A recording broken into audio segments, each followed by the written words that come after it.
ఈరోజు బుచ్చిరెడ్డిపాళెం మున్సిపాలిటీలోని 3వ వార్డులో తిరగడం జరిగింది. ఇక్కడ ఎస్సీ కాలనీసు, ఎస్టీ కాలనీసు, అదేవిధంగా అరుంధతి వార్డులు ఎక్కువగా ఉన్న ఏరియా ఇది.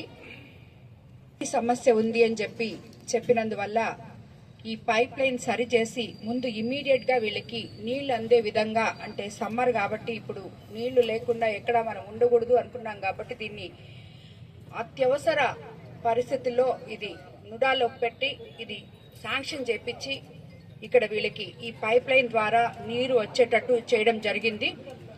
అందుకు నిజంగా నేను చాలా సంతోషపడుతున్నాను. ఈ కార్యక్రమానికి, ఈ ఓపెనింగ్ కార్యక్రమానికి అయితేనేమి, ఈరోజు బుచ్చి 3వ వార్డు గ్రీవెన్స్ కార్యక్రమానికి ఇక్కడికి విచ్చేసిన, అదేవిధంగా బుచ్చిరెడ్డిపాళెం పట్టణం 3వ వార్డు పరిధిలోని ఇసుకపాలెం, అరుంధతి వార్డులో కూడా తాగునీటి సమస్య ఉంది అని, కాకపోతే ఏంటంటే అక్కడ ఒకే బోర్వెల్ ఏదో కొంచెం పని చేస్తుంది. సో ఒకసారి వీళ్ళు తీసుకుంటే ఇంకోసారి మోటార్ ఉన్న కారణంగా హరిజనవాడ వాసులు అవసరాలకు సరిపడా నీటి సరఫరాకు ఇబ్బందులు ఎదురవుతున్నాయి. కానీ ఒకటి ఉంది కాబట్టి అడ్జస్ట్ చేసుకుంటున్నారు. దాన్ని కూడా తొందరలో క్లియర్ చేస్తామని చెప్పి మీ అందరికి నేను మాటిస్తున్నాను. అదేవిధంగా ఎక్కడ కూడా నీటి సమస్య ఉండకూడదు అనే కాన్సెప్ట్తో మనం తాగునీరు అనేది ఏది లేకపోయినా ఉండొచ్చు, కానీ నీళ్లు లేకుండా ఉండలేం కాబట్టి ప్రతి దగ్గర మేము చెప్తున్నాము. కాబట్టి ఎప్పటికప్పుడు ఆ సమస్యని స్థానిక నాయకులు, అధికారులు అందరూ పరిష్కరిస్తున్నారు. దానికి నిజంగా వాళ్ళందరూ ధన్యవాదాలు తెలుపుతున్నాను. అలాగే కృష్ణా థియేటర్ మరి దుర్గానగర్ ప్రాంతాల్లో వీళ్ళకి రోడ్లు, డ్రైన్లు అవసరమని చెప్పి కూడా ఇప్పుడు నేను గ్రీవెన్స్ లో తిరిగినప్పుడు అందరూ చెప్పడం జరిగింది. అది కూడా అతి త్వరలో వాళ్ళకి ఇస్తాము. ఇప్పటికే బుచ్చిరెడ్డిపాళెంలో వివిధ వార్డులలో పనులు మొదలు పెట్టున్నాం. కొన్ని రోడ్లు అయితేనేమి, కొన్ని డ్రైన్లు అయితేనేమి, ఏమేమి కావాలో అవన్నీ మొదలు పెట్టినాం. అవన్నీ కూడా కంప్లీట్ చేస్తాం. అలాగే మన ప్రభుత్వం వచ్చిన తర్వాత మనకి ఇక్కడ పంచేడు దగ్గర 33 kV వాళ్ళకి ప్రాబ్లమ్స్ లేకుండా లోడ్ ఎక్కువ అవుతుందని చెప్పి చాలా మంది కంప్లైంట్ చేసిన దానివల్ల ఈ సబ్ స్టేషన్ గాని వస్తే వాళ్ళందరికీ కూడా మంచిగా ఉంటుంది. అండ్ మనకి 133 kV సబ్ స్టేషన్ కూడా బుచ్చిరెడ్డిపాళెంకి ఆల్రెడీ శాంక్షన్ అయి ఉంది. దానికోసం అధికారులు స్థలం కోసం 5 ఎకరాల స్థలం కోసం కూడా చూస్తున్నారు. అది కూడా మొత్తం ఇచ్చేస్తామని చెప్పి కూడా మీకు అందరికీ చెప్తున్నాను. అట్లాగే ఇప్పుడు నాగమంబపురం వద్ద ఆటో నగర్ నిర్మాణం పూర్తయిన తర్వాత మెయిన్ గా ట్రాఫిక్ సమస్య తగ్గుతుంది అని చెప్పి అందరూ చెప్పిన దానివల్ల వాళ్ళకి అక్కడ ఆటో నగర్ అలర్ట్ చేసి అక్కడికి వాళ్ళు ఆల్రెడీ దాన్ని పని జరుగుతూ ఉంది. నేను కూడా మా విపిఆర్ ఫౌండేషన్ ద్వారా వాళ్ళకి దాన్ని చదురు పెట్టుకోవడానికి అంతా చేసిస్తున్నాం, తొందరగా అయిపోవాలని చెప్పి.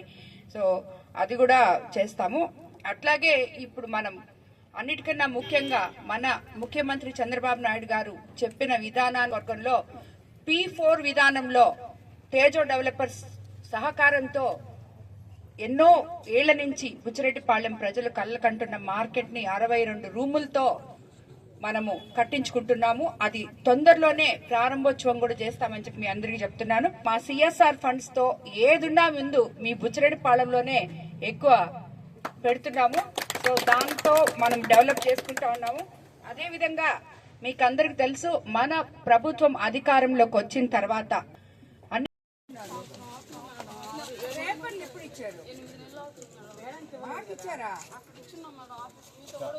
ఇచ్చాము. అప్పుడు 3 నెలలు టైం ఉంది అక్క, సీఎం రిలీఫ్ అని. టైం అయిపోయిన తర్వాత ఇచ్చామని అన్నారు. తర్వాత మీతో మాట్లాడితే ఒకసారి మాట్లాడతామని చెప్పారు. టైం అయిపోయినాక మీరు ఇచ్చి ఉంటారు పేపర్లు. లేదు మేడం, న్యూరో డాక్టర్ గారు రెఫర్ చేశారు. న్యూరో 80% ఇచ్చారు మేడం. 100% ఇస్తే 15,000 ఇస్తున్నాను మేడం. సార్ గారు ఏం చేస్తారు,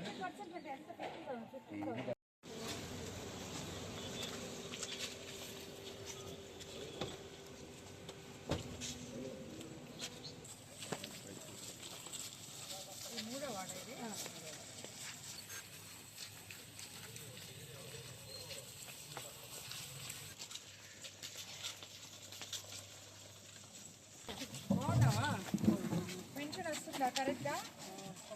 వస్తుందా? 4,000.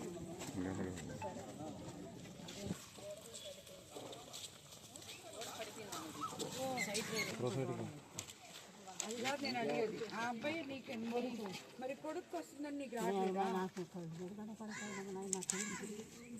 ఇద్దరు కార్డు ఒక దాంట్లోనే ఉందా నా కార్డులో ఉండదు. సచివాలయం వాళ్ళు లేరా ఇక్కడ మా వెల్ఫేర్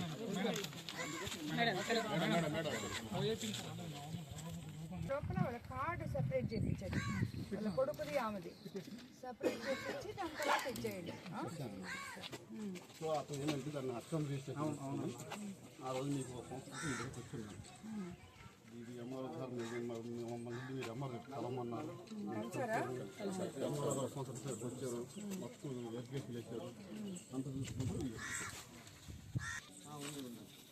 చెప్పు నువ్వు ముందు రూకెల్ పత్రాలు ఈ మాయ గారు ఎంఆర్ఓ తేల్చి చెప్పారు నేను అది పేపర్ గాని వచ్చింది సార్ ఏమో అవి లోపల మళ్ళీ కోర్టుకి వెళ్ళిపోయాడు మేడం ఈ విధంగా ఎంఆర్ఓ మమ్మల్ని ఎదిరిస్తున్నారు ప్లస్ వీళ్ళు వచ్చి ప్రతిసారి అని చెప్పేసి ఆల్రెడీ కోవిడ్ సివిల్ కోర్టుకి వివాదం వస్తుంది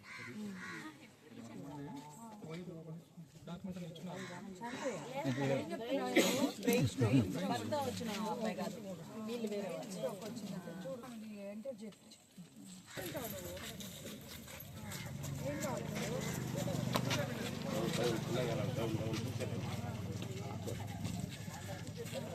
పెన్షన్ రాట్లా సరే